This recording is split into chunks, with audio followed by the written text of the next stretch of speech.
Hello दोस्तों, नमस्कार। जैसा कि आप लोग मेरे सामने देख रहे होंगे, समता का अधिकार है ना। आज हम लोग पढ़ने जा रहे हैं आर्टिकल 14, आर्टिकल 15, आर्टिकल 16। ठीक, शायद 17 और 18 नहीं पढ़ पाएंगे क्योंकि लंबा हो जाएगा। तो आज हम इन 3 आर्टिकल को पढ़ने जा रहे हैं। दोस्तों, ये 3 आर्टिकल हमारे समता के अधिकार को सुनिश्चित करते हैं। अब आप कहोगे सर, समता का अधिकार क्या होता है, इक्वलिटी का मतलब क्या है?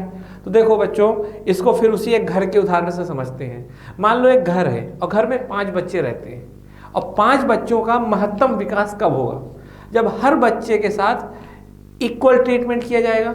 यदि मान लो किसी भी एक बच्चे के साथ भेदभाव किया जाता है तो वो बच्चे का विकास बाधित हो जाएगा। कोई बड़ी बात नहीं है, ये सब जानते हो आप कि अगर मान लो एक घर में 3 लड़के और 2 लड़कियां हैं, और मान लो जैसा कि हमारे यहाँ एक कुरीति है कि लड़कियों को अच्छे से केयर नहीं दी जाती, तो आप बताइए उस घर में, जिस घर में 3 लड़कों के साथ तो एक स्पेशल ट्रीटमेंट किया जाएगा, हाँ, उनके लिए हर चीज़ नहीं आएगी, पर उन लड़कियों के साथ अच्छे से व्यवहार नहीं किया जाएगा, तो बताइए क्या लड़कियों का विकास बाधित नहीं होगा? बिल्कुल होगा। या किसी लड़के के साथ भी मान लो अगर भेदभाव किया जाता है तो उसका भी विकास बाधित होगा। मान लो लड़के को अच्छी जगह पढ़ाया जा रहा है, लड़कियों को खराब जगह पढ़ाया जा रहा है। मान लो लड़कियों को अच्छे क्वालिटी का खाना दिया जा रहा है, लड़कियों को खराब क्वालिटी का खाना दिया जा रहा है। मान लो जैसे एक नॉर्मल सी बात है कि दूध आता है तो दूध केवल लड़कों को पीने को मिलता है, लड़कियों को पीने को नहीं दिया जा रहा। तो लड़कियों के साथ जब भेदभाव किया जाएगा उस परिवार में, तो क्या लड़कियों का विकास बाधित नहीं होगा? बिल्कुल होगा। तो वैसे ही पूरे राज्य को लेकर चलो, यदि राज्य में किसी एक वर्ग के साथ एक भेदभाव किया जाएगा तो राज्य के उस वर्ग का विकास बाधित होगा ना। और चूंकि मूल अधिकार का उद्देश्य क्या है कि विकास महत्तम होना चाहिए, विकास को किसी भी तरह से नहीं रोकना। हर व्यक्ति की पर्सनालिटी क्या होनी चाहिए? बेहतरीन से बेहतरीन तरीके की होनी चाहिए।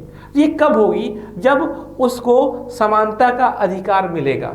जैसे मान लो मेरे घर में अगर मेरे साथ भेदभाव होगा तो मेरा विकास बाधित होगा, लेकिन अगर मुझे ये हक मिल जाए, अगर मुझे ये मालिकाना हक मिल जाए कि मेरे साथ कभी भेदभाव नहीं हो सकता, अगर भेदभाव मेरे घर में मेरे खिलाफ होगा तो मैं आवाज़ बुलंद कर दूंगा, मैं शिकायत कर दूंगा, क्योंकि मेरा अधिकार छीना जा रहा है। तो इस तरह में क्या होगा कि मेरे साथ कभी गलत नहीं होगा और फिर मेरा विकास होगा।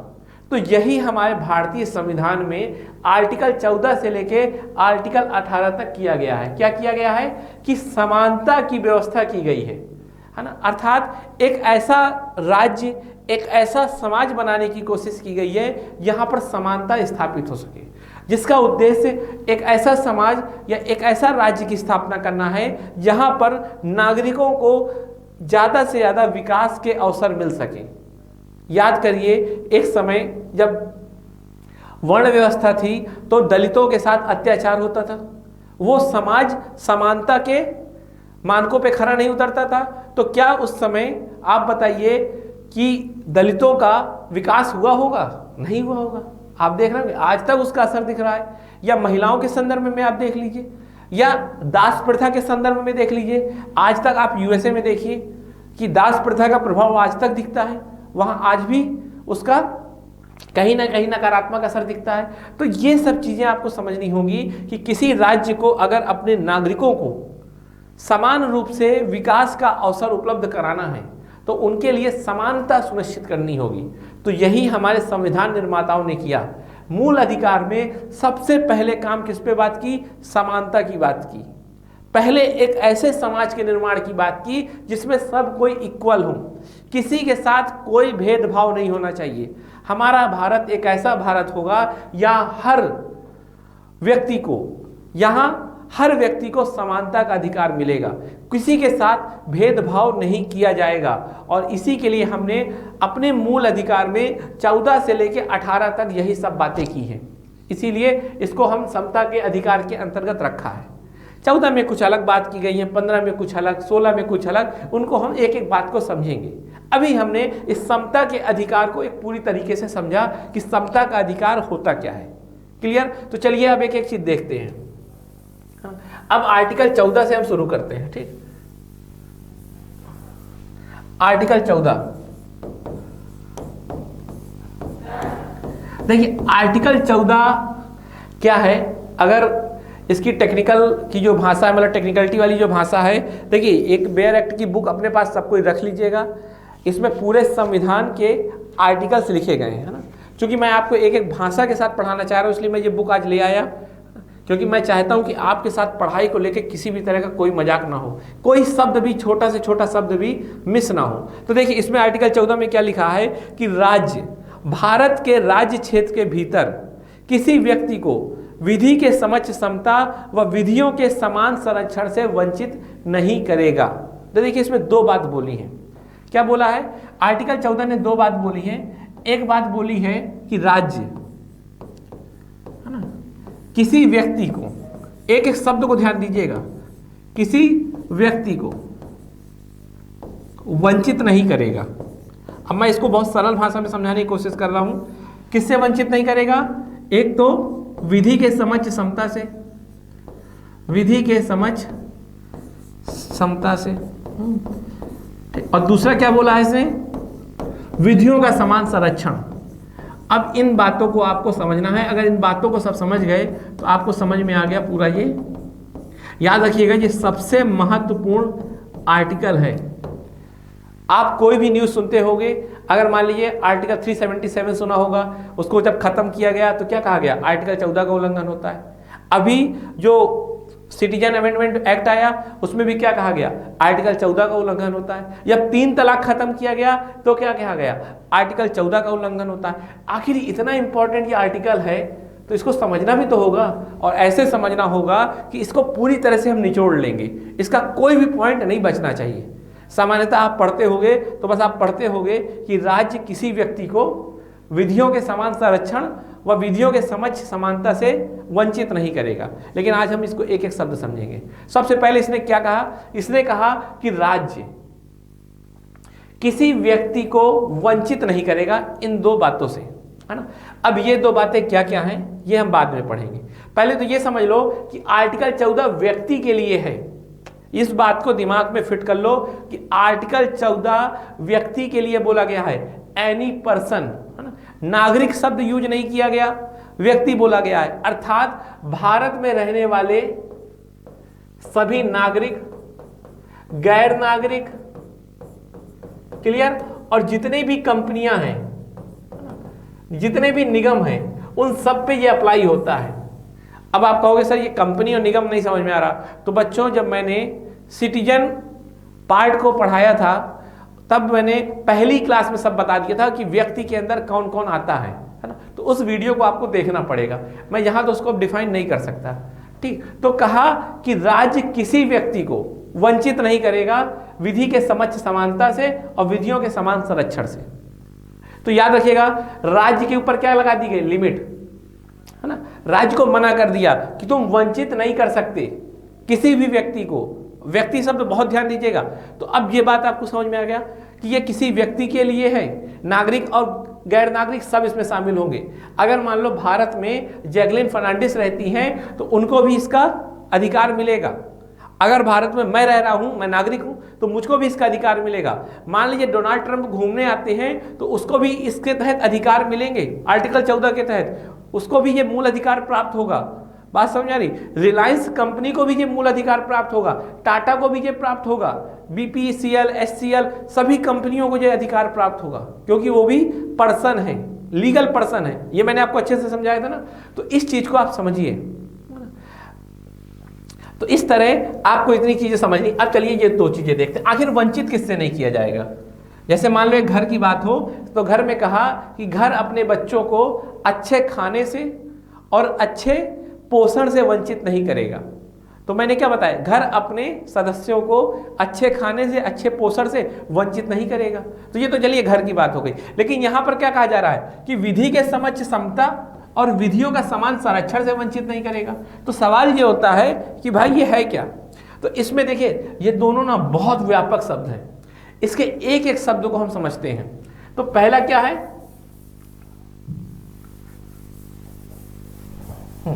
पहला शब्द है इसमें लिखा है कि विधि के समक्ष समता, है ना, विधि के समक्ष समता। ठीक है, इसको इंग्लिश में बोलते हैं इक्वलिटी बिफोर लॉ। ठीक, अब मैं ईवीएल यूज करूंगा।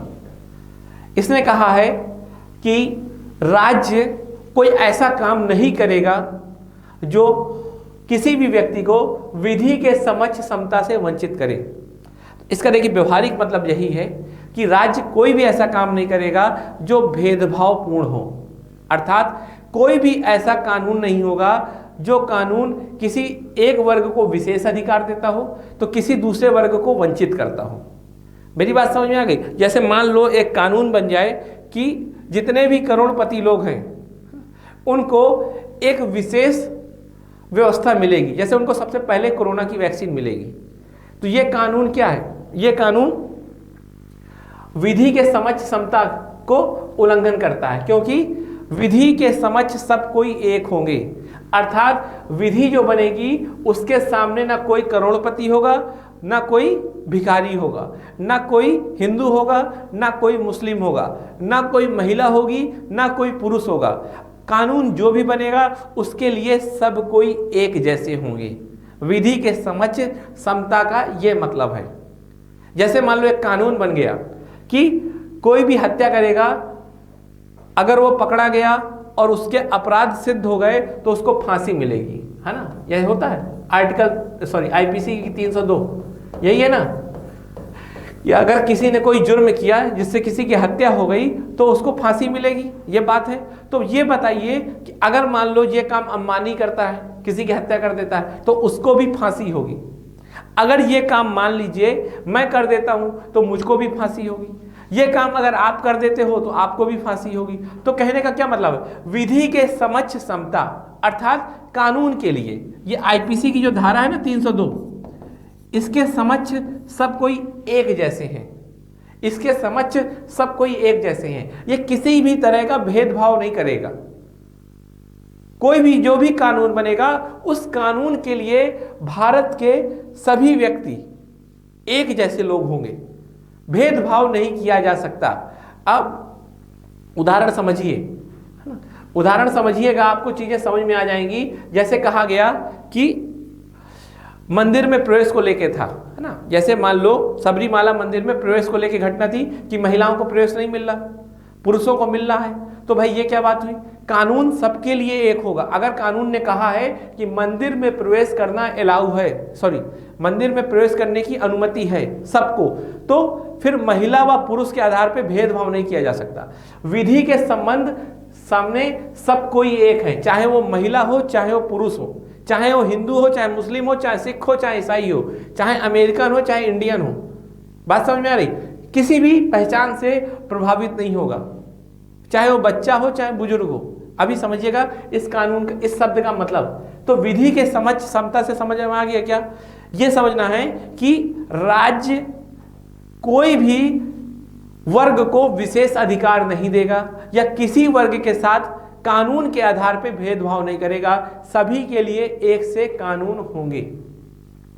किसी को दिक्कत नहीं ना, सबके लिए एक से कानून होंगे। जैसे मान लो क्रिकेट का एक नियम बनता है, जैसे क्रिकेट में जो खेलते हैं ना सारे खिलाड़ी, तो नियम बन गया कि छक्का ना उस बाउंड्री के पार होगा, तो सबके लिए वही होगा। फिर वो चाहे क्रिस गेल हो, चाहे विराट कोहली हो, है ना, चाहे मान लीजिए कोई भी खेले आके, राम रहीम जी को छोड़कर, वो अपवाद है मान लो, है ना, हंसने के लिए, क्योंकि उनके अलग ही रूल चलते थे। तो क्या होता है, जो भी मैच खेल रहे हैं उनके लिए जो विधि है, कानून है, वो क्या है कि छक्का उस बाउंड्री के पार होगा, तो वो बाउंड्री सबके लिए सेम होगी, किसी भी तरह का कोई भी भेदभाव नहीं होगा। यही होता है विधि के समक्ष समता।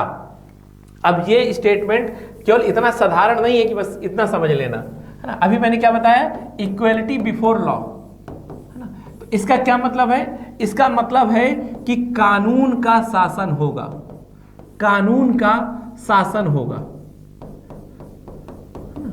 अर्थात तानाशाही नहीं चलेगी, तानाशाही नहीं, ठीक, किसी की मनमानी नहीं चलेगी, याद रखिएगा, मनमानी नहीं, लोकतंत्र होगा, ठीक है। इसी को बोलते हैं ना रूल ऑफ लॉ। ये सब बातें मैंने पढ़ा रखी हैं, अगर आपने पहले की वीडियो देखी होगी, अब ना देखी हो तो ये आपकी मूर्खता है ना, अगर देखी होगी तो अच्छी बात है। तो देखिए इक्वेलिटी बिफोर लॉ की बात करते हैं। क्या है? इसने कहा कानून का शासन होगा।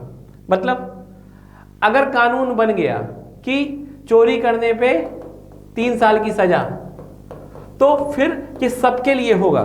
मैंने बताया सबके लिए, चाहे वो हिंदू हो, चाहे मुस्लिम हो, चाहे इंडियन हो, चाहे पंजाब का हो, चाहे यूपी का हो, चाहे महिला हो, चाहे पुरुष हो, चाहे कोई आईएएस हो, चाहे कोई पीसीएस हो, ये सबके लिए एक होगा।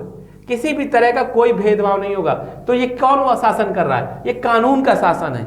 जैसा कानून है उसी के हिसाब से सब कुछ गवर्न होगा। किसी व्यक्ति की मनमर्जी नहीं चलेगी। अब मान लो कि कोई राजा होता, तो राजा का जो मन होता वो करता ना। राजा का मन होता तो फांसी देता, राजा का मन होता तो 3 साल की सजा देता, राजा का मन होता तो नहीं देता। तो राजा मतलब तानाशाही, मनमानी। लेकिन अब इस आर्टिकल से क्या हुआ? ये चीज खत्म कर दी। ये चीज खत्म कर दी कि भाई अब कोई मनमानी नहीं होगी, कोई तानाशाही नहीं होगी। जो कानून बन जाएगा वो सबके लिए होगा। अब आप इसका एक उदाहरण देखिए, लेडी जस्टिस। आप देखिए कि न्यायालय में एक औरत जो आंखों में पट्टी बांधे रहती है वो खड़ी रहती है तराजू लिए, है ना, न्याय करते हुए। तो आंखों में पट्टी का क्या मतलब है? उसकी आंखों में जो पट्टी है उसका यही मतलब है कि उसके लिए ना सब एक जैसे लोग हैं। वो किसी को किसी पहचानती नहीं है, उसके लिए सब एक हैं। आप चाहे महिला हो, चाहे पुरुष हो, चाहे आईएएस हो, चाहे पीसीएस हो, चाहे ठाकुर हो, चाहे ब्राह्मण हो, चाहे गुप्ता हो, चाहे दलित हो, उससे कोई मतलब नहीं है। आप उसके सामने आए हो तो एक व्यक्ति हो गए, है ना। उसकी आंख बंद है। जैसे मैं आंख बंद कर लूं और मेरे सामने आप कोई भी आ जाओ, मैं पहचान ही नहीं पाऊंगा कि भाई मेरा परिवार का कोई मान लीजिए आ रहा है, कि मेरे पहचान का कोई आ रहा है, कि मान लो मेरा कोई दुश्मन ही आ रहा है, मैं नहीं पहचान पाऊंगा ना। तो मेरा जो व्यवहार होगा वो व्यवहार क्या होगा? निष्पक्ष होगा, न्यूट्रल होगा। मैं किसी भी तरह का भेदभाव नहीं करूंगा। याद रखिएगा, वो लेडी जस्टिस जो आंखों में बांधे रहती है उसका यही मतलब होता है। अर्थात हमारा जो स्टेट होगा ना वो बिना पहचान के काम करेगा। उसके सामने कोई भी व्यक्ति आता है तो वो विधि के समक्ष समता का नियम फॉलो करेगा और किसी भी तरह का भेदभाव नहीं करेगा। ये बात आपको अब समझ में आ जानी चाहिए। मैंने बहुत व्याख्या कर दी। इसके और मतलब है, इसका सबसे बड़ा मतलब है कि ये तानाशाही को रोकता है ना। अब इसकी व्याख्या कर सकते हो आप कितना, आपको मैं थोड़ी बहुत एक्सप्लेन कर देता हूं। ये तो समझ में आ गया ना कि तानाशाही क्या होती है। कि मान लो जो मन होगा राजा का वही करेगा, लेकिन अब कानून का शासन होगा, राजा का नहीं। इस कानून से राजा भी बंधा हुआ है, इस कानून से राजा भी बंधा हुआ है। अगर मोदी जी रेड लाइट को क्रॉस कर देते हैं तो उनको भी चालान कटवाना पड़ेगा, उनका भी चालान कटेगा। आपको पता होगा एक कहानी है, किरण बेदी जी ने इंदिरा गांधी की क्रेन गाड़ी उठवा ली थी ट्रैफिक लाइट से, मतलब ट्रैफिक लाइट का कुछ उल्लंघन हुआ था शायद, तो उनकी गाड़ी क्या कर ली थी? क्रेन से उठवा ली थी। क्यों? हो गए आप प्रधानमंत्री। पर कानून के लिए आप क्या हो? एक व्यक्ति हो जिसने एक नियम को तोड़ा है, अर्थात लेडी जस्टिस। आप हो इंदिरा गांधी, हमें मैटर नहीं करता, हमारे लिए आप एक व्यक्ति के तौर पे हो। तो विधि के समक्ष समता का मतलब समझ में आ गया। देखिए ये रूल ऑफ लॉ, इसको डायसी ने प्रतिपादित किया था ना। डायसी एक राजनीतिक शास्त्री थे, उन्होंने इसको प्रतिपादन किया था कि कानून का शासन होना चाहिए, तभी लोकतंत्र आ सकता है। लोकतंत्र का मतलब क्या होता है? लोकतंत्र का मतलब होता है एक ऐसा समाज, एक ऐसी राजनीतिक व्यवस्था यहाँ पर कोई भेदभाव ना हो। और भेदभाव कब नहीं होगा? जब ये वाला प्रावधान होगा। तो आर्टिकल 14 आप समझ में आ गया। सबरीमाला, 3 तलाक आप जोड़ सकते हो ना, इससे आप किसी को भी जोड़ सकते हो। क्लियर?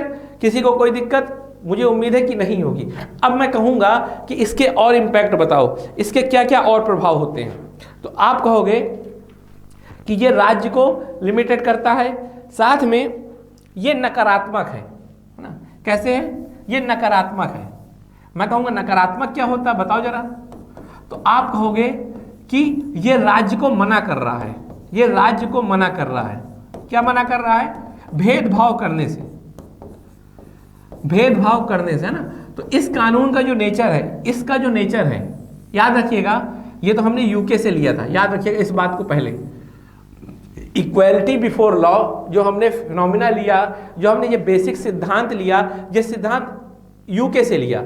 यूके में ये सिद्धांत फॉलो होता है ना, कि सबके लिए एक नियम होना चाहिए। बात समझ में आ रही? और इसमें क्या होता है, इसका नेचर क्या है? इसका नेचर नकारात्मक है। आप कहोगे सर समझ में नहीं आया, नकारात्मक कैसे? तो मैं कहूंगा कि जैसे मान लो मेरे घर को कहा गया कि तुम भेदभाव नहीं करोगे, तो घर को क्या कहा जा रहा है कि भेदभाव नहीं करोगे, किसी चीज के लिए मना किया जा रहा है। जब मना किया जा रहा है तो उसे कहेंगे नकारात्मक होना। बात समझ में आ रही, नकारात्मक होने का। यहां हम राज्य को ये नहीं कह रहे कि तुम्हें कुछ करना है, हम राज्य को ये कह रहे हैं कि तुम्हें भेदभाव नहीं करना है। क्लियर? राज्य को हम लिमिटेड कर रहे हैं कि तुम भेदभाव नहीं कर सकते, अगर तुमने किया तो सुप्रीम कोर्ट तुम्हें सुधारेगा। बात समझ में आ रही? तो इक्वलिटी बिफोर लॉ हमारा इतना आपको समझना है। क्लियर? अब इक्वलिटी बिफोर लॉ तो आपको समझ में आ गया। अब ये भी समझ जाइए, पूरे जो हमने आर्टिकल 14 बताया था उसको इससे जोड़ लीजिए। आर्टिकल 14 ने क्या कहा था कि राज्य अपने राज्य क्षेत्र के भीतर किसी व्यक्ति को विधि के समक्ष समता से वंचित नहीं करेगा। मेरी बात समझ आ गई? विधि के समक्ष समता का अधिकार सबके पास है। अगर मान लो राज्य कोई एक ऐसा नियम बनाता है कि किसी एक विशेष वर्ग को फायदा दे, तो मैं जाके क्या कहूंगा, सुप्रीम कोर्ट जाऊंगा कि विधि के समक्ष समता से मुझे वंचित किया जा रहा है। राज्य को रूल ऑफ लॉ को फॉलो करना है, लेकिन मुझे उससे वंचित किया जा रहा है और मेरे को इससे नकारात्मक रूप से प्रभाव पड़ेगा मेरे ऊपर। मैं सुप्रीम कोर्ट जा सकता हूं। जैसे मान लो सबरीमाला मंदिर में महिलाएं गई, महिलाओं ने क्या कहा कि हमारे आर्टिकल 14 में कहा गया है कि सबके साथ एक सा व्यवहार होगा, विधि के समान सबको एक होंगे। लेकिन ये विधि कैसी है कि महिला के साथ अलग, पुरुष के साथ अलग। तो महिलाओं ने क्या कहा कि हमारे साथ हम क्या हो रहा, हमारे अधिकारों का हनन हो रहा है। किस अधिकार का? विधि के समक्ष समता के अधिकार का। इसको महसूस करिएगा, कहीं भागना नहीं है, ना मैं जा रहा हूं ना कहीं आप जा रहे हो। याद रखिए ये फाउंडेशन बैच है, तो मतलब फाउंडेशन में काम होना और सबसे शानदार काम होना। तो आराम से सोचिए इसको कि विधि के समक्ष समता के और कितने उदाहरण आप ढूंढ सकते हो। कोई ऐसा ढूंढो जो आपके आसपास हुआ हो, कोई ऐसा और ढूंढो जो आपको लगे कि मिले, और जैसे ही मिले तो मुझे कमेंट करना कि आर्टिकल 14 का क्या मतलब होता है। अब आर्टिकल 14 का दूसरा भाग देखते हैं, इक्वल प्रोटेक्शन ऑफ लॉ, है ना, कानून का समान संरक्षण। अब आप कहोगे सर ये क्या है? कानून का समान संरक्षण। अब देखिए ये क्या है, कानून का समान संरक्षण क्या होता है। पहले हमने बात कर ली कि सबके लिए एक होगी विधि, है ना, और राज्य को हमने क्या किया, राज्य को हमने मना किया कि तुम ऐसा कोई काम नहीं करोगे जिससे भेदभाव हो। ठीक, लेकिन जस्ट इसका ये उल्टा है। अब एक उदाहरण देखिएगा, एक घर है मान लो, और एक घर में 2 बच्चे हैं। आप कहोगे सर घर का बड़ा एग्जाम्पल लेते हो, तो क्या करूं यार, सरल करना है तो कहीं ना कहीं से तो ढूंढना पड़ेगा। और देखो वास्तविक में जो ये पूरा स्टेट है ना, ये एक घर की तरह ही होता है। पहले रियल में एक घर बना था, फिर उसी के आधार पर ये स्टेट की संकल्पना आई होगी। अगर आप कभी सोचो समझो, है ना, तो उसी कारण मैं सारे एग्जाम्पल लेता हूं और फिट बैठते हैं। मैं कोई ऐसा एग्जाम्पल नहीं लेना चाहता जो कोर कॉन्सेप्ट से अलग हो। तो जैसे मान लो अब एक घर है, अब घर में मान लो कि माता जी हैं, है ना, जैसे मान लो हमें क्या समझ रहे हैं अभी, हम समझ रहे हैं आर्टिकल 14 में इक्वल प्रोटेक्शन ऑफ लॉ। मान लो एक माता जी हैं, ठीक है, माता जी को प्रणाम, इनके मान लो 2 बच्चे हैं, ठीक है। अब मैंने दोनों छोटे बड़े इसलिए किए कि मान लो ये जब पैदा हुआ तो बड़ा मजबूत था और ये बेचारा थोड़ी कमजोर पैदा हुआ। अब आर्टिकल 14 का जो पार्ट 1 है, विधि के समक्ष समता, तो मान लो एक कानून बनता है कि सबके साथ एक सी केयर होगी, है ना, वही है ना, एक सी केयर होगी, जितनी इसकी केयर होगी उतनी इसकी केयर होगी। अगर मान लो इसको भी एक रोटी मिलती है तो इसको भी एक रोटी मिलेगी। मान लो अगर इसको कुछ विशेष केयर होती है तो इसकी भी उतनी केयर होगी। तो क्या ये आपको सही लग रहा है? आपको ये बात सही लग रही है? मुझे बताओ। जैसे मान लो कि ये एक लड़का है ना, ये है मान लो 15 साल का, जिसका वजन है मान लो 40 किलो, क्लियर। और ये मान लो अभी है 3 साल का और जिसका वजन है मान लो, अब 3 साल के बच्चे का कितना होता है, मान लो 15 किलो, अब याद नहीं आ रहा, ठीक है समझ लो इतना है। अब बताओ अगर 14 का जो फर्स्ट पार्ट है उसको फॉलो करेंगे हम, क्या, इक्वलिटी बिफोर लॉ, अगर इसके अनुसार हम फॉलो करेंगे और मान लो इस घर में 10 रोटी हैं, 10 रोटी बनी, 10 ब्रेड बनी, तो नियम क्या कहता है कि 5 रोटी इसको मिल जानी चाहिए और 5 रोटी इसको मिल जानी चाहिए। अब आप बताओ क्या ये बात सही है? क्या इससे इन दोनों का विकास होगा? ये लड़का भूखा रह जाएगा और इस लड़के को खा नहीं पाएगा तो खाना बर्बाद जाएगा, अगर खा लेगा तो पेट खराब होगा। तो ये 15 का जो 14 का पार्ट 1 था, अगर हम उसको फॉलो करेंगे यहां पर, तो आप बताओ इनका दोनों का विकास बाधित हो जाएगा। तो आप कहोगे सर वो सही बात नहीं लग रही, हमें क्या करना चाहिए ना, हमें इसके लिए अलग नियम बना लेना चाहिए और इसके लिए हमें अलग नियम बना देना चाहिए। दोनों के लिए हमें अलग अलग व्यवहार करना चाहिए। एक कानून से सबका शासन नहीं हो सकता। अगर दो लोग अलग अलग हैं, दोनों का नेचर अलग अलग है, दोनों की डिमांड्स अलग अलग हैं, तो दोनों के लिए अलग अलग कानून बनेगा। बात समझ में आई? पहला क्या था कि एक कानून सबके लिए बनेगा समान रूप से, पर इसमें कहा गया है कि ऐसा नहीं, इसमें कहा गया है ऐसा नहीं है। इसलिए क्योंकि एक कानून से सभी पे शासन नहीं हो सकता। कहा जाता है ना कि एक डंडे से सभी को नहीं हाँका जा सकता, सबकी अपनी अलग अलग डिमांड होती है, तो अलग अलग कानून बनाया जाएगा। क्लियर? तो ये चीज है, बात समझ आई? तो जिसको जैसी जरूरत है उसके लिए वैसा ही व्यवहार करना चाहिए। तो कहने का एक मतलब और उदाहरण देख लिया आप, जैसे मान लीजिए एक बाउंड्री लाइन है और जहां एक लड़का खड़ा मैच देख रहा है, इसकी हाइट 5 फीट है। मान लो जहां एक बच्चा, इसकी हाइट 3 फीट है और ये बच्चा 1 फीट का है, इसको मैच देखना है। तो क्या किया जाएगा कि ये इक्वल लेवल पे है मान लो, तो क्या इनके लिए ऐसे ही इक्वल सही होगा? ऐसा नहीं होगा। क्या करें कि इसको एक हम 2 फीट का स्टूल दे दें, है ना, इसको हम 2 फीट का स्टूल दे दें, ठीक है, उस पर ये खड़ा हो जाएगा, मैच देख लेगा। अब इसको हम कितने फीट का दें? 1 फीट का है, 4 फीट का दे दें मान लो, ठीक है, 4 फीट का दे दे। तो ये, तो अब बताओ, हमने इसके लिए अलग नियम बनाया, इसके लिए हमने अलग नियम बनाया, इसके लिए अलग नियम बनाया। अब जाके समानता आई है वास्तव में, अब जाके वास्तविक समानता आई है। ये समानता को लाने के लिए हमें क्या करना पड़ा? इनके लिए अलग अलग प्रावधान करने पड़े। इसी को बोलते हैं equal protection of law. Clear? Equal protection of law अर्थात कानून का समान रूप से संरक्षण देना। जिसको कानून की जैसी जरूरत हो उसके हिसाब से कानून वैसे बना देना। क्लियर? ये बात आपको समझ में आ गई होगी ना, फील होने लगी कि हमको जो इक्वलिटी बिफोर लॉ थी वो तो ठीक है, वो अपनी जगह ठीक है, लेकिन ये हर जगह लागू नहीं हो सकती क्योंकि ये यूके से लिया था। तो छोड़िए, अब क्या है इक्वल प्रोटेक्शन ऑफ लॉ। अब इसको समझते हैं। तो इसका क्या मतलब है? इसका मतलब होता है कि एक कानून सार्वभौमिक रूप से लागू नहीं हो सकता। अब आपको मतलब समझना है, सार्वभौमिक रूप से लागू नहीं हो सकता। क्लियर? दूसरा क्या समझना है कि समान के साथ समान व्यवहार, समान के साथ समान और असमान के साथ असमान बर्ताव करना। अब आप कहोगे ये बात समझ में नहीं आई, कैसे?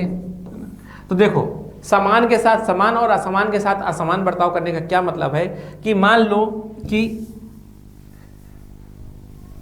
जैसे मान लो यही लोग थे, ठीक है, ये मान लो 5 फीट की बाउंड्री है ना, और जहां मैच देख रहे हैं कौन कौन? 2 लोग मान लो ये मैच देख रहे हैं, ये दोनों 5-5 फीट के हैं, ठीक। अब मान लो यहां पर 2 लोग हैं, ये 3-3 फीट के हैं। अगर हम पहली वाली बात करें कि विधि के समक्ष समानता, अर्थात एक विधि बन जाएगी उसके लिए सबको एक होंगे, तो आप बताओ कि एक विधि बन गई कि ये सब फ्लोर पे खड़े होकर मैच देखेंगे, तो क्या वास्तविक ये समानता है? वास्तविक रूप से समानता नहीं है। वास्तविक रूप से समानता कब आएगी? जब हम ये कहेंगे कि चूंकि 2 इस तरह के समान हैं तो इनको जमीन में खड़े होकर देखना है ना, इनके लिए कोई विशेष व्यवस्था नहीं, पर ये दोनों अलग हैं तो इनके लिए क्या करें? इनके लिए हम विशेष व्यवस्था कर दें। दोनों के लिए क्या कर सकते हैं? इनके लिए हम स्टूल दे देंगे। अब देखो मैच, आप बात समझ में आ गई? तो कहा गया कि जो समान है उनके लिए समान व्यवहार, और जो असमान है, जैसे ये वर्ग और ये वर्ग, ये दोनों वर्ग असमान है ना, ये वर्ग अलग हो गया, ये वर्ग अलग हो गया, ये दोनों अलग अलग तरीके के हैं, तो दोनों के लिए अलग अलग नियम बनेंगे। आप आरक्षण को इससे जोड़ सकते हो। आरक्षण क्या करता है, ऐसे ही करता है ना कि समान के साथ समान और असमान के साथ असमान। जैसे जितने भी जनरल्स हैं उनके लिए केवल एक क्राइटेरिया होगा, लेकिन जितने अदर बैकवर्ड हैं उनके लिए भी एक क्राइटेरिया होगा, क्योंकि अदर बैकवर्ड अपने आप में समान है, जनरल अपने आप में समान है, लेकिन ये दोनों अपने आप में क्या हैं, अलग अलग हैं, तो इसके साथ अलग अलग व्यवहार होगा। तो कहने का मतलब समान के साथ समान और असमान के साथ असमान। उम्मीद है कि आपको ये चीज समझ में आ गई होगी, कोशिश कर रहा हूं, ठीक। तो इस तरह चीजें समझिएगा। देखिए मेरा सिद्धांत कहता है कि अगर समझ में नहीं आ रहा तो कहीं ना कहीं मेरी गलती होगी, मैं समझा नहीं पा रहा। आप तो समझना चाह रहे होंगे ना, इसीलिए मैं सारा ब्लेम अपने ऊपर ले लूंगा, आप परेशान मत होना, बस आप मेहनत करो। तो ये चीज समझ में आ गई। आर्टिकल 14 का जो पार्ट 2 था, इक्वल प्रोटेक्शन ऑफ लॉ, ठीक। अब इसको और समझ लीजिए। पहली बात तो ये यूएसए से लिया गया। यूएसए में यही कहा गया था कि एक कानून को सब जगह लागू कर दोगे तो इसको समानता थोड़ी कहेंगे, ये तो वास्तविक रूप से और भेदभाव करेगा।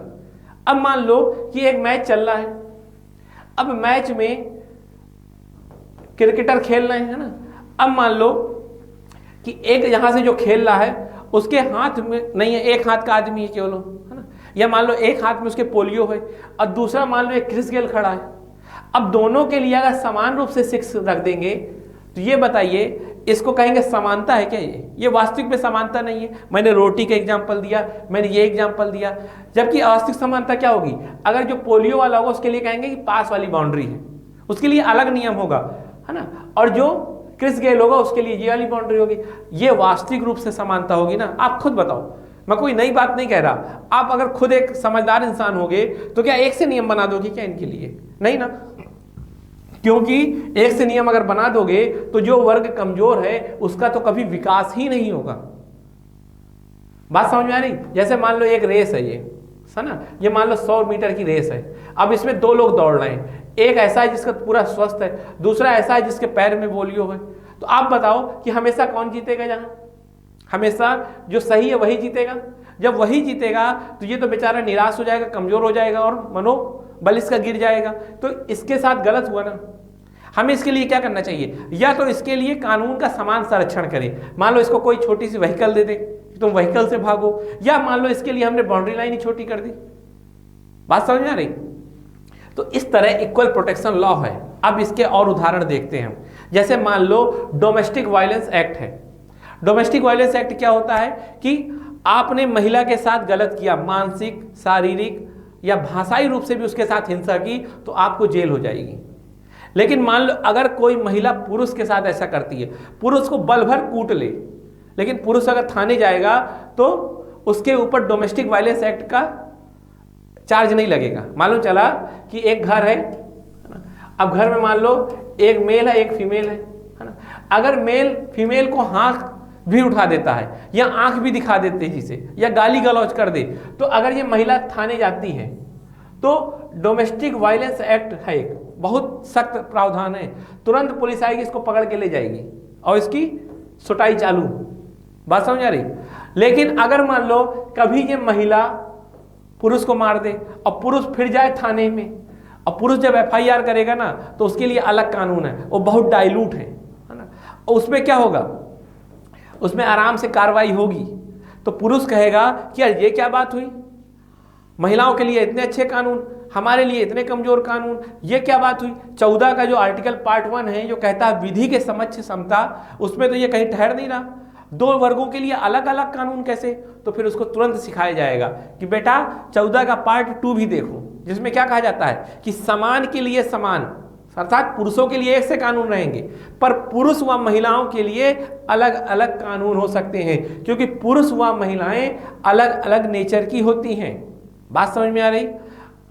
और अच्छे से अभी मैं समझाऊंगा, कई उदाहरण और दूंगा, बस इसको देखते रहिए। तो इस तरह आर्टिकल 14 क्लियर हुआ।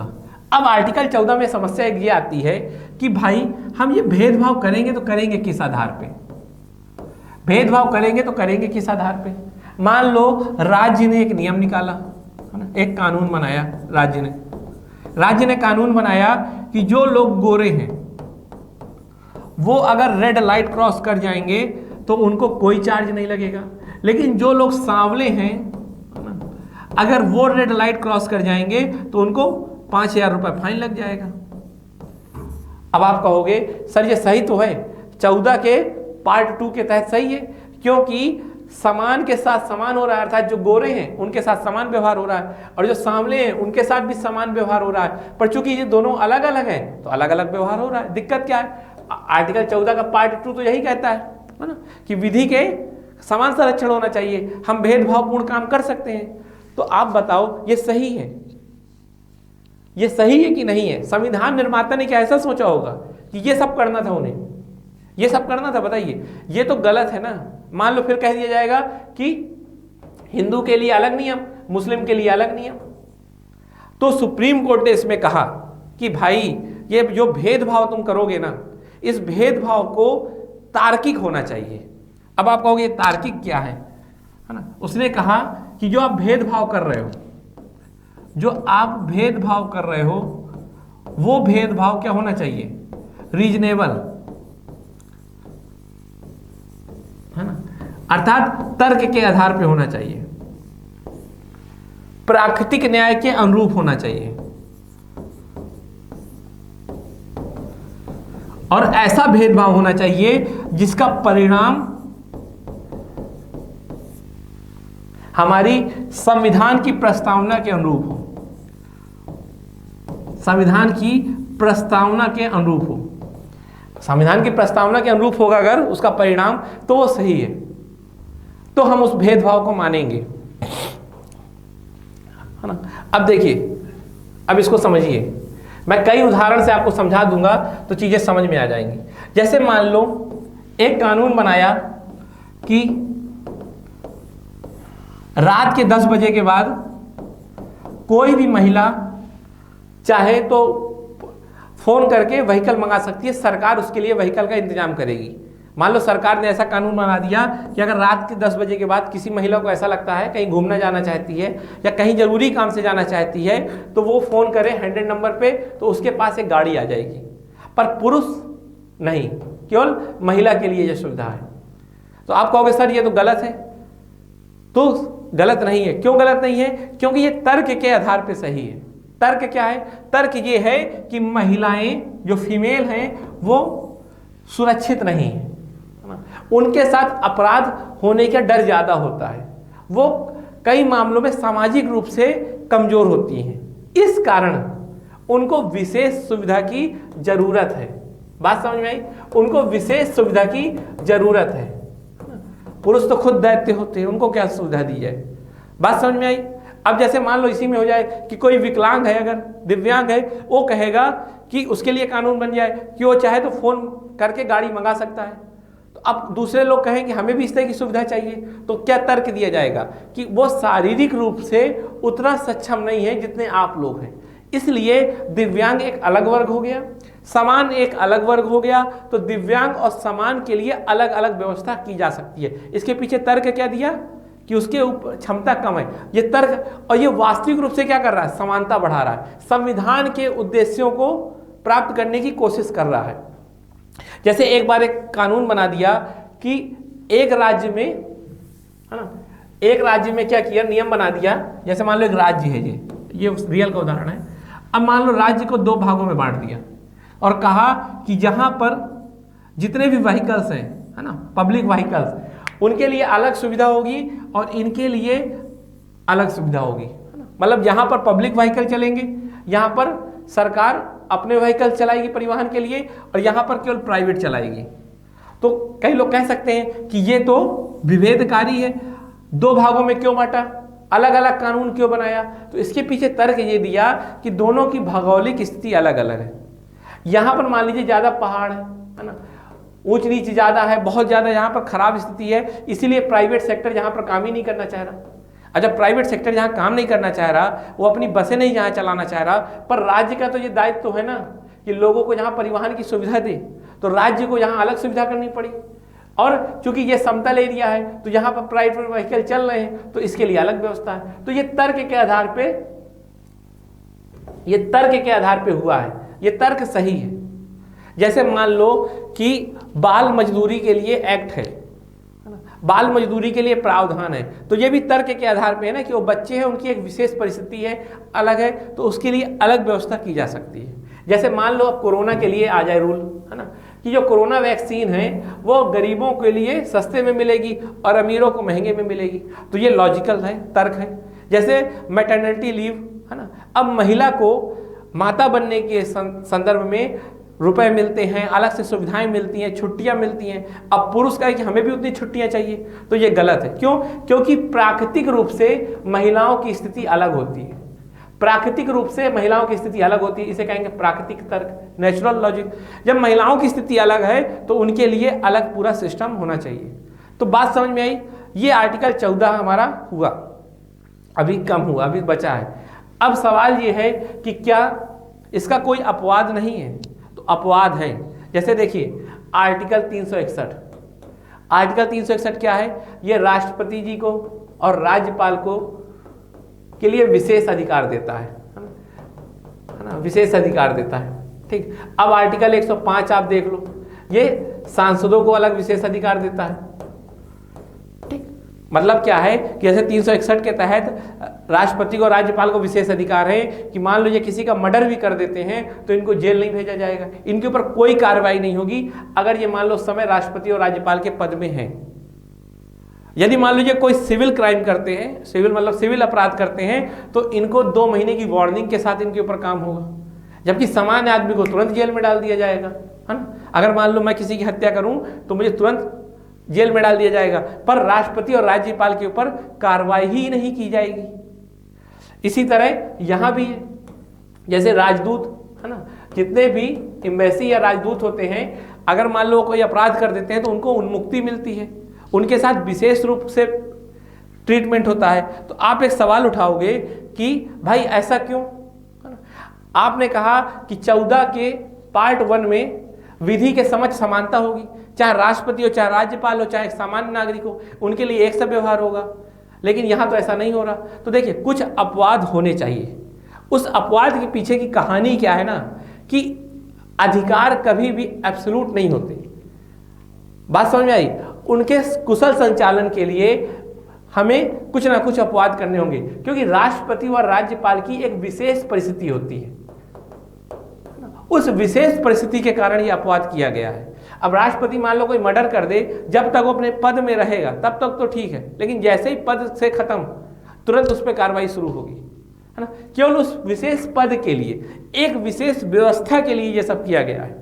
अभी इसको मैं ना जब पूरे मूल अधिकार पढ़ा दूंगा तो ये चीज मैं बहुत अच्छे से समझाऊंगा कि ऐसा क्यों हर जगह अपवाद किया गया।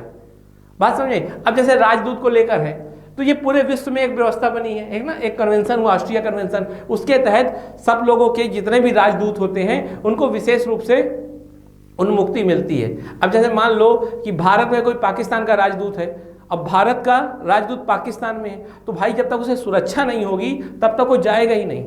और इतनी ज़्यादा सुरक्षा होती है ना राजदूत को, जितनी उसको अपने देश में नहीं होगी। जैसे मान लो कि भारत में कोई एम्बेसडर है तो उसको कोई भारतीय पुलिस वाला गिरफ्तार नहीं कर सकता, इतनी सुरक्षा है। वो कोई भी कानून तोड़ेगा उसको उन्मुक्ति मिलेगी। बात समझ आ रही?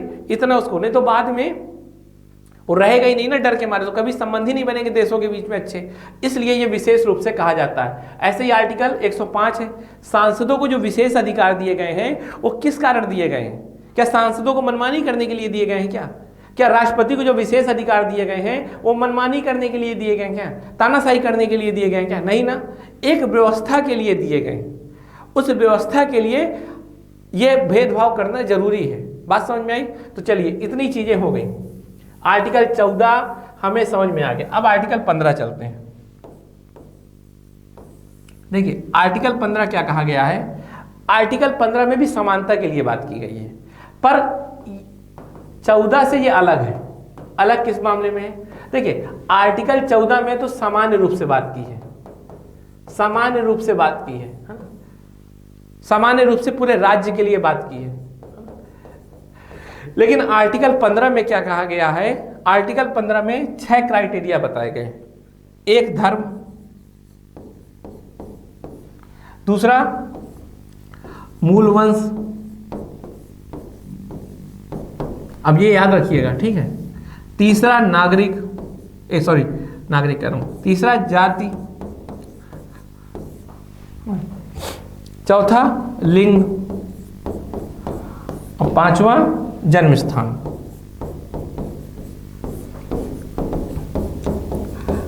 ये 6 क्राइटेरिया बताए गए हैं, ठीक है। रिलीजन, रेस, कास्ट, जेंडर और बर्थ प्लेस, ठीक है, प्लेस ऑफ बर्थ। याद रखिएगा आर्टिकल 15 केवल नागरिकों के लिए है। अब इसको याद कर लीजिएगा, 14 किसके लिए था? सबके लिए था, लेकिन यह केवल और केवल किसके लिए है? नागरिकों के लिए, ओनली फॉर सिटीजन्स। किसके लिए है? केवल और केवल नागरिकों को लेकर ये मूल अधिकार है, सबके लिए नहीं है। जैकलिन फर्नांडिस को नहीं मिलेगा ये केवल किसको मिलेगा? भारतीय नागरिकों को मिलेगा। तो समानता के लिए बात की गई है और स्पेसिफिक बोला गया है। क्या बोला गया है? यह बोला गया है कि राज्य, क्या बोला है? राज्य किसी भी नागरिक के साथ धर्म, मूलवंश, जाति, लिंग व जन्म स्थान के आधार पर भेदभाव नहीं करेगा।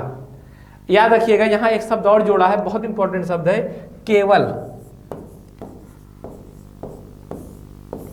कहने का ये मतलब है, फिर समझिए, हमारे संविधान ने क्या कहा? राज्य को कहा है कि तुम राज्य नागरिकों के साथ केवल धर्म के नाम पर या केवल मूलवंश के नाम पर, केवल जाति के आधार पे, केवल जेंडर के आधार पे और केवल जन्म स्थान के आधार पे भेदभाव नहीं करोगे। कहने का मतलब है कि हमारा संविधान ये नागरिकों को अधिकार देता है कि वो धर्म से के आधार पे भेदभाव नहीं होने, मतलब उनके साथ धर्म के आधार पे भेदभाव नहीं हो पाएगा। जैसे मान लो, या मूल वंश, जाति समझ लो, लिंग समझ लो, जन्म स्थान। जैसे मान लो मेरा जन्म यूपी में हुआ, तो इस आधार पे मेरे साथ भेदभाव नहीं हो सकता कि मेरा जन्म यूपी में हुआ है तो राज्य मेरे साथ कोई भेदभाव करे, किसी भी मामले में नहीं करेगा, है ना। मान लो राज्य मेरे साथ ऐसा कुछ नहीं कर सकता केवल मेरे जन्म स्थान के कारण, या मान लो केवल इसलिए नहीं मेरे साथ गलत कर सकता कि मैं हिंदू हूं, या मान लो एक पुरुष के आधार पे मेरे साथ वो भेदभाव नहीं कर सकता। बात समझ में आ रही? तो मेरे लिंग के आधार पे, मेरे जन्म के आधार पे, मूल वंश के आधार पे, जाति के आधार पे, धर्म के आधार पे राज्य भेदभाव नहीं कर सकता। जैसे पहले जो होता था, राजा महाराजा वो क्या करते थे? पहले के राजा महाराजा मान लो चला ब्राह्मणों के लिए अलग व्यवस्था की, है ना, पुरुषों के लिए अलग व्यवस्था की, किसी एक खास खानदान के लोग अगर आ रहे हैं तो उनके लिए अलग व्यवस्था है, या मान लो ऐसा कह सकते हो कि किसी एक धर्म के लोगों के लिए खराब व्यवस्था है ना, किसी एक मूल वंश के लोगों के लिए खराब व्यवस्था है, किसी एक जाति के लिए कोई खराब व्यवस्था है, किसी एक विशेष लिंग के लिए खराब व्यवस्था है, और मान लो जन्म स्थान के लिए कोई खराब व्यवस्था है। जैसे कि मान लो एक समय ऐसे व्यवस्था हो किसी राजा में कि ट्रांसजेंडरों के साथ बहुत बुरा बर्ताव होगा, उनके साथ भेदभाव होगा, उन्हें हर जगह जाने की एंट्री नहीं होगी, मान लो वो सरकारी हॉस्पिटल में दिखा नहीं सकते। अगर ऐसा नियम आ जाए कि ट्रांसजेंडर सरकारी हॉस्पिटल में दिखा नहीं सकते, तो क्या कहोगे? केवल लिंग के आधार पर भेदभाव हो रहा है। जैसे मान लो एक नियम आ जाए कि किसी भी सरकारी संस्था में जो हिंदू लोग हैं उनकी एंट्री नहीं होगी, तो कहोगे केवल धर्म के आधार पर भेदभाव। या मान लो कह दिया जाए कि किसी विशेष रेस के लोग, है ना, किसी विशेष रेस के लोग क्रिकेट मैच नहीं देख सकते जो भी स्टेडियम में होगा, तो आप कहोगे कि केवल और केवल किसके आधार पे हो रहा है? मूल वंश के आधार पे। तो ऐसा कोई भी अगर भेदभाव होता है तो आर्टिकल 15 का वायलेशन होगा, और इसको अगर वायलेट किया तो सुप्रीम कोर्ट तुरंत एक्शन लेगा फिर, क्योंकि राज्य को इसके लिए मनाही है। बात समझ में आई? याद रखिएगा ये केवल शब्द यूज किया है, केवल धर्म के साथ आधार पे नहीं कर सकता। जैसे मैं कहूं कि मैं केवल रोटी नहीं खा सकता, अगर रोटी के साथ सब्जी होगी तभी मैं खाना खा सकता हूं। वैसे ही अगर मान लो राज्य को भेदभाव करना है ना, तो धर्म के साथ साथ कोई एक और पॉइंट जोड़ ले। याद रखिएगा केवल शब्द बहुत अच्छे से, केवल धर्म के आधार पे नहीं, धर्म के साथ एक पॉइंट और जोड़ ले। जैसे मान लो कि इस समय जो CAA है ना, वैसे नागरिकों के लिए तो है ये प्रावधान 15 और उसका संबंध नागरिकों से नहीं है, लेकिन ऐसे मैं समझाने को आपको बता रहा हूं कि मान लो उसमें कहा गया केवल इस धर्म के लोगों को एंट्री मिलेगी, लेकिन साथ में उसके साथ क्या जोड़ा कि इनके साथ अत्याचार हो रहा है ना। बात समझ में आ रही, इनके साथ अत्याचार हो रहा है, वो शब्द जोड़ा। तो धर्म मात्र आधार नहीं है, आधार उसके साथ दूसरी चीजें भी जोड़ी हैं। बात समझ में आ रही, तो ये चीज समझिएगा 15 का ये पार्ट 1 है। ये राज्य को मना करता है, राज्य को क्या करता है कि राज्य इनके आधार पे भेद नहीं करेगा। क्लियर। अब इसका पार्ट दूसरा देखते हैं। पार्ट 2 क्या है, इसका पार्ट 2 ये कहता है कि कोई नागरिक, अभी राज्य की बात चल रही थी, अब कोई नागरिक भी रेस के आधार पे, रिलीजन के आधार पे नहीं, बर्थ प्लेस के आधार पे, जेंडर के आधार पे और कास्ट के आधार पे भेदभाव नहीं कर सकता। कोई नागरिक भी नहीं कर सकता। यह आर्टिकल ऐसा है केवल राज्य को नहीं लिमिट करता, ये नागरिकों को भी रोकता है ना। जैसे मैं नहीं रोक सकता कई मामलों में इस आधार पे। अब वो मामले क्या है मैं आपको ये बताता हूँ। जैसे मान लो कि मेरे गांव में एक कुआं है और उस कुएं में कोई भी आके पानी पी सकता है, कोई भी आके पानी का यूज कर सकता है। अब मान लो मेरा एक दिन मूड खराब हुआ, अब मैं कह दूं कि कोई विशेष धर्म के लोग इस कुएं में नहीं आ सकते। ये सार्वजनिक कुआं है, याद रखिएगा, मेरे घर के अंदर का नहीं है, ये सार्वजनिक कुआं है। तो मान लो अगर मैं कह दूंगा कि इस कुएं में कोई नहीं आ सकता, इस धर्म मतलब कोई नहीं, इस विशेष धर्म के लोग नहीं आ सकते, अगर मान लो एक कुआं है, तो ये क्या हो जाएगा, आर्टिकल 15.2 का उल्लंघन। क्योंकि 15 पॉइंट का जो 15 का दूसरा भाग है वो क्या कहता है कि कोई नागरिक, है ना, मैं भी हूं नागरिक, मैं इन आधारों पे भेदभाव नहीं कर सकता। जैसे किस किस कहाँ नहीं किया जाएगा, किसी भी सार्वजनिक स्थल के संदर्भ में। जैसे मान लो कोई होटल है ना, अब किसी होटल में आप कह दो कि होटल का मैं मालिक हूं, लेकिन होटल में केवल इस विशेष वर्ग के लोग आ सकते हैं, तो तुरंत आपके खिलाफ कार्रवाई होगी। आप हो नागरिक, लेकिन ये मूल अधिकार का उल्लंघन होगा। मूल अधिकार का उल्लंघन दोनों संदर्भ में बताया गया है, राज्य के संदर्भ में भी और नागरिक के संदर्भ में भी।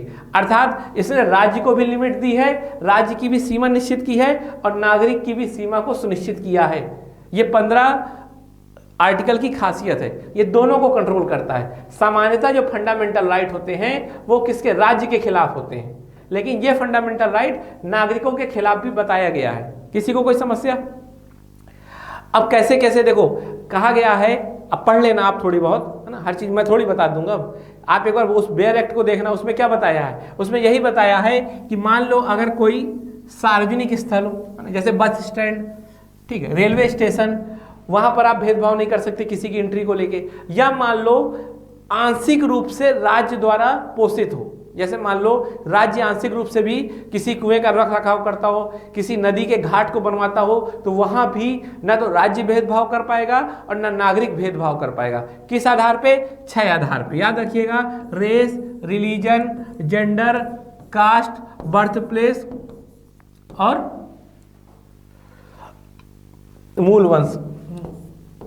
ठीक है, हाँ ठीक, क्लियर। इस आधार पे भेदभाव नहीं हो सकता, ये याद रखिएगा, और दोनों के लिए। तो आर्टिकल 15 को भी समझ गए कि आर्टिकल 15 किसके किसके लिए है।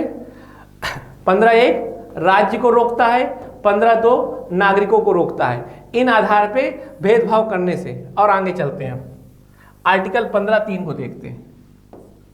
देखिए 15(3) कहता है, ये भी अपवाद है, ये अपवाद है 15(1) का और 15(2) का। यहाँ 15(1) व 15(2) क्या करते हैं, भेदभाव को रोकते हैं, है ना।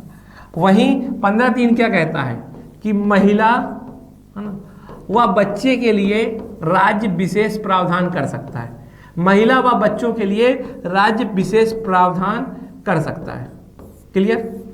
कैसे कर सकता है? मान लो, जैसे मान लो हॉस्पिटल में एंट्री के संदर्भ में महिलाओं के लिए अलग प्रावधान कर दिए जाएंगे कि महिलाओं को डॉक्टर जल्दी देखेगा, है ना, पुरुषों की तुलना में, या बच्चे को विशेष रूप से केयर मिलेगी, बच्चों को सबसे पहले देखा जाएगा। अब आप कहोगे ये तो भेदभाव हो रहा है, वो भी किसके आधार पे, जेंडर के आधार पे, है ना। महिला को विशेष रूप से क्यों देखेंगे, पुरुषों को क्यों बाद में देखेंगे। तो मैंने कहा था कि कोई भी कानून, कोई भी अधिकार अपने आप में एब्सोल्यूट नहीं हो सकता। इसके लिए मैं बाद में बता दूंगा क्यों नहीं हो सकता। अभी बस इतना समझ लीजिए कि किसी भी अधिकार को एब्सोल्यूट कर दिया जाएगा तो अधिकार अपने आप में अपना अस्तित्व खो देगा, जो उसका मूल उद्देश्य है। आप खुद सोचो कि 14(2) मैंने इसीलिए बहुत देर तक पढ़ाया। यदि सबको उतनी रोटी मिलेगी तो क्या मतलब रह जाएगा समानता के लिए। मैंने आपको उदाहरण दिया था ना 5 फीट वाला, सबको अगर एक फील्ड में खड़े होकर मैच देखना होगा तो कई लोग तो नहीं देख पाएंगे ना। तो जो लोग कमजोर हैं उनके लिए विशेष प्रावधान जरूरी है। इसको कहते हैं हम सकारात्मक भेदभाव। क्या कहते हैं, सकारात्मक भेदभाव, जिसका उद्देश्य कुछ अच्छा करना होता है, ना कि कुछ गलत करना। तो इसका उद्देश्य अच्छा करना है क्योंकि महिलाएं कमजोर हैं या महिलाओं को विशेष जरूरत है ना। वैसे ही बच्चों की एक विशेष अपनी आवश्यकता। अब मान लो बुजुर्ग है कोई, अब बुजुर्ग को कहा जाए कि उतनी देर लाइन में खड़े रहो जितनी देर में कोई पुरुष, सामान्य पुरुष खड़ा है, तो भाई ये बुजुर्ग की क्षमता के बाहर की चीज है ना, ये तो मूर्खता हो जाएगी। एब्सोल्यूट राइट नहीं होता कोई अपने आप में, हमें उसमें थोड़ी बहुत चेंज करना पड़ता। तो 15(3) क्या कहता है कि महिला व बच्चे को लेकर राज्य कुछ विशेष प्रावधान कर सकता है। क्लियर, कोई समस्या किसी को, है ना। जैसे मान लो कि मेट्रो में क्या प्रावधान है कि आगे वाला डिब्बा महिला के लिए रिजर्व रहेगा। ऐसे ट्रेन में देखो महिलाओं के लिए विशेष प्रावधान है, पुरुषों के लिए कहीं मिलता है क्या कुछ, ऐसा कहीं नहीं मिलता ना।